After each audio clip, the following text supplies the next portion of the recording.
Without any further ado, I would like to move on to another speaker. Vanvorleak, she is also our guest speaker, and her topic is about social standard, how people define beauty. Yeah. So I would like to welcome Vanvorleak, social standard, how people define beauty. Okay, so my topic today, as one already mentioned, that my topic is about the social standard and how people define beauty.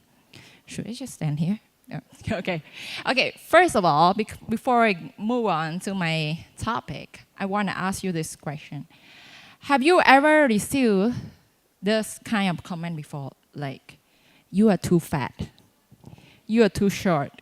Like, you would look better with this kind of body. Like, you would look better with bigger eye, maybe. So have you ever received that kind of comment? Yes? Yeah, I believe that at least once in a lifetime, you will receive that.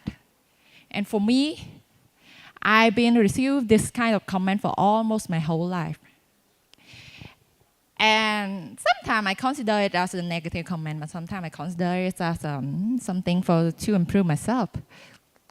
But there's one comment that is already happening. I've been hearing it again and again since I was young until now. Can you guess what is that? Yeah, you are so tall. You are too tall, actually. So that is happening. People keep giving me those comments. And as you can see, yes, I'm tall. There's no excuse. Yeah, I'm really tall.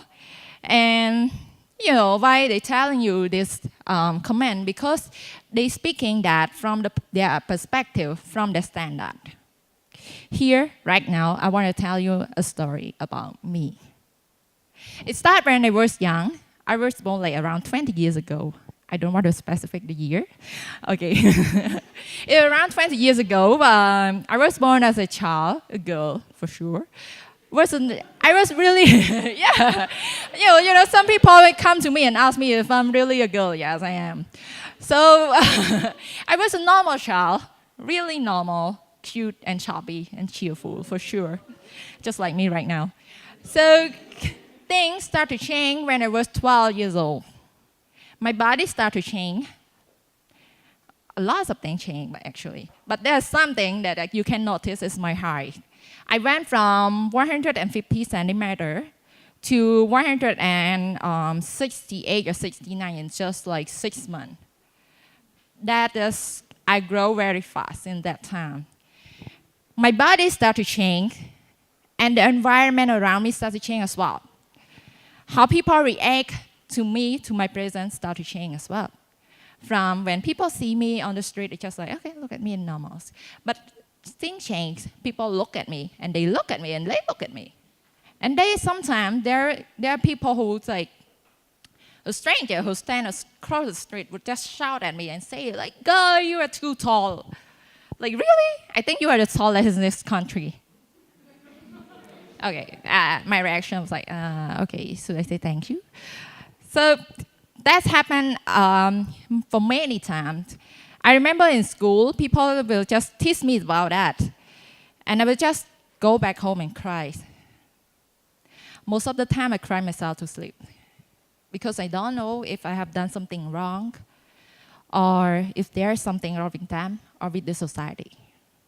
I always went back home, and tell my mom that, like, Mom, is it my fault? Or is it the fault? Like, I really don't know. I've done nothing wrong. I hate everyone. I just hate going to school. And then my mom just responded, like, you know what? Those people, this is not anyone's fault. This is not my fault. This is not yours or even their. They are just speaking because people have the different perspective. They are standing at their own perspective and then telling you and they convincing you to believe that you are different from the standard. Because they have the standard that they believe in. And they don't know that actually you are not that different. They're just saying it from the standard that they believe in. After my mom saying that, I start to realize something. For all this year, I allow people to define my beauty. I allow people to define me for who I am, I get upset.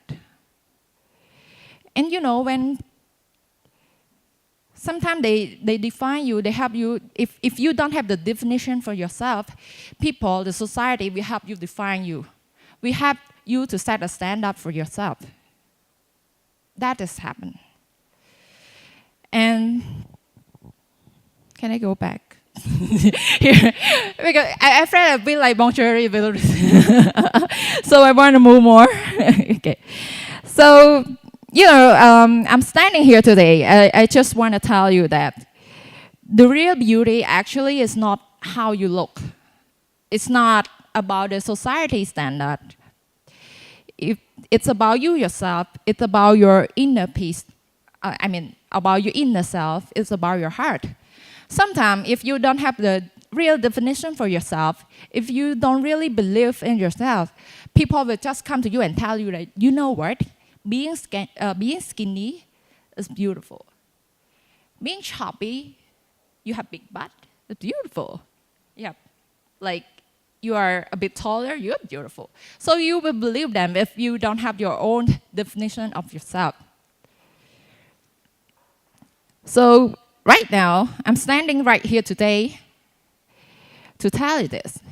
I want you all to think, what is the real definitions of your life? What is the definition of your beauty? Is that something that you do? Where you come from? Your family background? Or how you look? I know it's hard to define who you are right now, if you are not clear. To keep thinking that who you are, where I should go. I know it's hard. But you know what? Life is like you're driving a car. You are the driver of the car. You are the only one who have the right to make decisions. Whether you want the car to turn left or to turn right. Whether you overspeed. Or whether you want your life to be better, or just worse. This is your choice. And you don't worry about the negative comment. Use it, flip it around, and use it as a layer for you to step up to what you want, to what you be. If someone comes to you and tell you that you are oversized, tell them that this is my size. If they come to you and tell you that you are overweight, tell them that this is my weight. If they come to you and tell you that you are too short or you are too tall, tell them that this is my height. If they come to you and tell you that you are too tan, tell them that this is my skin. Because I'm living in my own standard. And I am beautiful in my standard. Thank you.